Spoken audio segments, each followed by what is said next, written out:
La réussite a un secret et je vais vous le dévoiler. Vous voulez réussir ce que vous entreprenez, vous avez des projets, vous voulez développer une activité, monter un business et vous voulez savoir comment vous pouvez mettre toutes les chances de votre côté pour pouvoir réussir. Bien évidemment, il faut une bonne idée, il faut cibler le bon marché, etc. Mais il y a une base sur laquelle vous devez absolument vous concentrer pour pouvoir atteindre la réussite dans votre projet, dans votre business, dans votre nouvelle vie d'entrepreneur, pour pouvoir accéder à ce que vous souhaitez, à la vie que vous voulez. Ce secret, il a 4 facettes et il porte un nom, c'est le travail. Effectivement, vous savez que vous devez travailler pour pouvoir atteindre des objectifs, que vous devez travailler pour monter un projet, pour pouvoir le lancer, le développer, voire le dupliquer peut-être. Mais le travail ne se fait pas n'importe comment. Alors la première facette du travail, c'est travailler dur.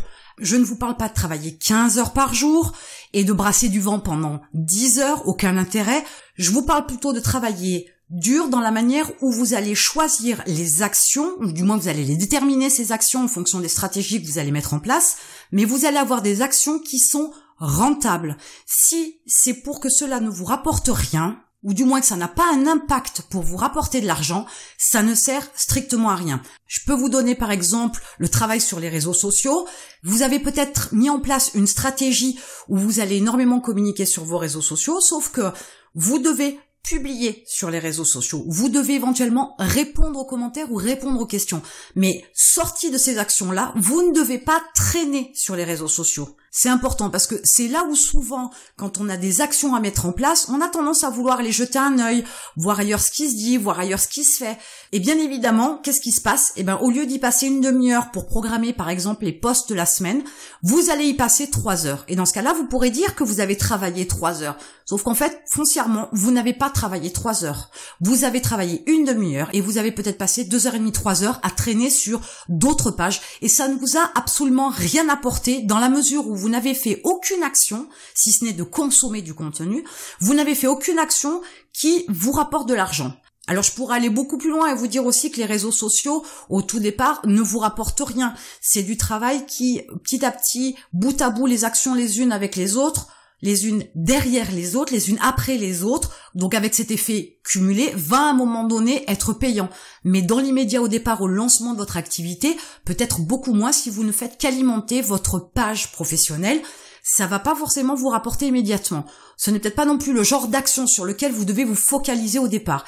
Et ça, c'est important de comprendre que travailler dur, c'est pas brasser du vent, c'est pas perdre du temps. C'est à chaque action, même si elle ne dure qu'une demi-heure, elle doit être menée parce qu'elle vous apporte quelque chose. Elle vous apporte du trafic, elle vous apporte de l'inscription, elle vous apporte potentiellement donc des clients, elle vous apporte de la notoriété, si on parle par exemple de la création de contenu, que ce soit des articles, des vidéos ou des podcasts par exemple. Forcément, l'accumulation de création de contenu va générer du trafic sur votre site, des inscriptions et des ventes, etc. Donc, vous voyez qu'il y a une finalité sur les actions. Si cette finalité n'existe pas sur une action que vous faites, ça ne sert strictement à rien de la faire. Au départ, c'est important de vous concentrer uniquement sur des actions qui sont importantes. La deuxième facette du travail, c'est travailler intelligemment. Et oui, bien évidemment, il faut aussi savoir utiliser des outils qui vont vous faire gagner du temps. Il faut savoir aussi utiliser des outils qui vont vous permettre de programmer à l'avance tout un tas d'actions. Et ça, c'est important. Il faut aussi utiliser les bons outils pour automatiser tout un tas de systèmes. Plus vous gagnez du temps, plus vous êtes efficace. Et dans ce cas-là, vous êtes sur un travail intelligent, un travail réfléchi, un travail optimisé, un travail productif. Il faut absolument penser à chaque fois que vous avez une action, voir s'il y a la possibilité d'avoir un outil ou d'utiliser une méthode particulière qui puisse vous faire gagner du temps pour être plus efficace. Cette intelligence-là, quelquefois, on l'a pas parce qu'on se dit, là, je le fais parce que je sais que ça fonctionne bien, je sais le faire et je maîtrise mon sujet. Sauf que il peut être très intelligent, par exemple, de déléguer une partie de cette action-là à une personne qui, elle, va utiliser des outils qui vont lui faire gagner beaucoup de temps. Et dans ce cas-là, vous allez faire un gain énorme sur votre journée. Et du coup, en termes de temps gagné, en termes d'énergie gagné, en termes de créativité gagné, et surtout, vous allez être hyper productif. Donc, il faut vraiment avoir cette intelligence-là de réfléchir à chaque fois à améliorer vos processus, à utiliser les outils qui vous font gagner du temps et de la productivité et éventuellement donc à déléguer à un moment donné parce que il n'y a que 24 heures dans une journée et je vous déconseille fortement de travailler 15 heures par jour, 7 jours sur 7 parce qu'à un moment donné, vous allez frôler le burn-out, vous allez être fatigué, épuisé et vous ne serez plus bon à rien. Vous ne pourrez pas réfléchir comme un entrepreneur pour prendre les décisions qu'il faut et pour faire avancer votre entreprise. La troisième facette, c'est travailler régulièrement. Si vous travaillez 1 heure par mois vos abdos, qu'est-ce qui va se passer à la fin de l'année? 1 heure par mois, ça fait jamais que 12 heures à la fin de l'année. Est-ce que vous croyez vraiment que vous allez avoir des abdos de rêve?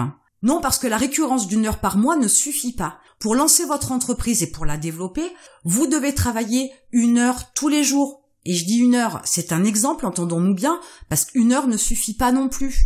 Il y a tellement de choses à faire pour pouvoir développer votre activité. 1 heure, c'est pour la mise en place.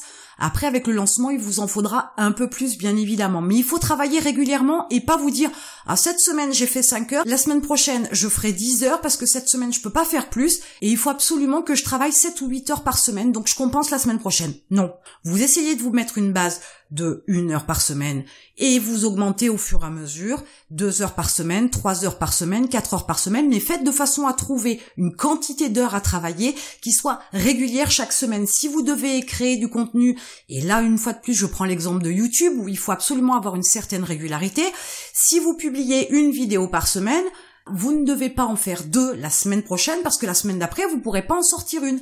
Ça fonctionne pas comme ça. Il faut absolument être régulier.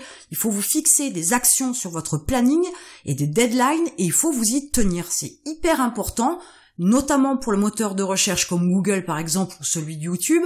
L'important, c'est de fournir régulièrement du travail, de l'action et qui, mené régulièrement, va vous donner donc de bonnes habitudes, première des choses, mais va vous donner aussi des résultats en conséquence. Si vous travaillez de façon sporadique, c'est-à-dire 2 heures cette semaine, 1 heure la semaine d'après et 0 la semaine d'après parce que vous avez décidé de prendre une semaine de vacances, ça va pas fonctionner. Ou du moins l'évolution, elle va être très lente, elle va se faire par palier, vous pourrez pas développer comme vous le souhaitez votre activité. Donc la réussite, elle passe par un travail qui est régulier. Et enfin, l'autre et la dernière facette, donc la 4e du travail, c'est la durée. Si vous travaillez vos abdos 1 heure chaque semaine pendant 3 mois, petit à petit, vous allez commencer à avoir un peu moins de graisse sur vos abdos. Peut-être que ça va commencer à se dessiner, suivant la quantité de graisse que vous avez sur vos abdos. Ça va commencer légèrement à se dessiner. Mais si au bout de 3 mois, vous arrêtez, qu'est-ce qui va se passer? La petite graisse, elle va revenir sur les abdos et ils vont à nouveau disparaître. Si vous voulez dessiner vos abdos, il faut un certain laps de temps. Si vous voulez conserver vos abdos, il va falloir travailler sur la durée, sur la longueur, sur le temps. Donc n'espérez pas lancer un business et le développer en 1 an et vous dire dans 1 an, c'est doigt de pied en éventail sur une plage et je vais gagner 100 000 € par mois. Peut-être que vous pourriez y arriver et ce serait un coup de chance et ce serait peut-être un produit particulier et un marché particulier, sauf que c'est pas le cas. Et si vous voulez garder les 100 000 € par mois, il va falloir continuer à travailler derrière. Donc c'est la durée aussi qui va faire toute la différence. Vos abdos vont être nettement plus dessinés, nettement plus imposants, nettement plus conséquents.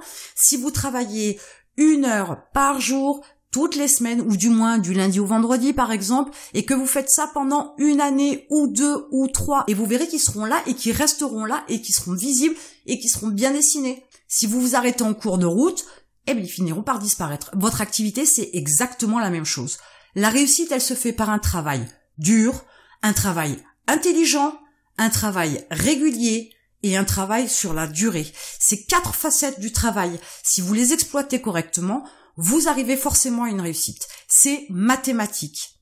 Donc, je vous invite fortement à vous mettre au travail, bien évidemment, mais aussi à voir les 4 facettes du travail pour pouvoir améliorer ce que vous faites aujourd'hui. Vous êtes peut-être sur la mise en place d'une activité ou en train de développer un projet. Pensez à chaque fois que vous faites quelque chose, voyez si c'est un travail qui vous rapporte quelque chose, si vous pourriez améliorer le processus, si vous devez le faire ou si vous le faites déjà régulièrement, et si vous le faites et si vous l'avez programmé sur la durée. À partir de là, toutes les actions qui sortent de ces 4 facettes-là, vous le supprimez. Il y a de fortes chances que ça ne vous serve pas à grand-chose. Et limite, au début, vous devez absolument avoir des actions qui ont ces 4 facettes-là en positif, en vert. C'est comme ça que vous allez réussir. Je sais que ça nécessite des compromis, je sais que ça nécite des sacrifices, mais vous ne pouvez pas avoir le beurre, l'argent du beurre, la laitière, le pot, etc. Vous connaissez la musique. Pour tout avoir, il vous faut absolument y mettre un maximum au départ. Ensuite, vous allez déléguer, bien évidemment, mais mettre toutes les chances de votre côté pour que votre entreprise, votre business, ce que vous voulez mettre en place, ce que vous voulez avoir, puisse atteindre les objectifs que vous vous êtes fixés. Sinon, vous n'y arriverez Jamais. Je vous souhaite d'analyser très rapidement vos actions aujourd'hui, vos heures de travail pour voir si ça rentre dans les critères des 4 facettes du travail dur, intelligent, régulier et sur la longueur, de façon à pouvoir mettre toutes les chances de votre côté pour réussir. Et en attendant, je vous retrouve de l'autre côté.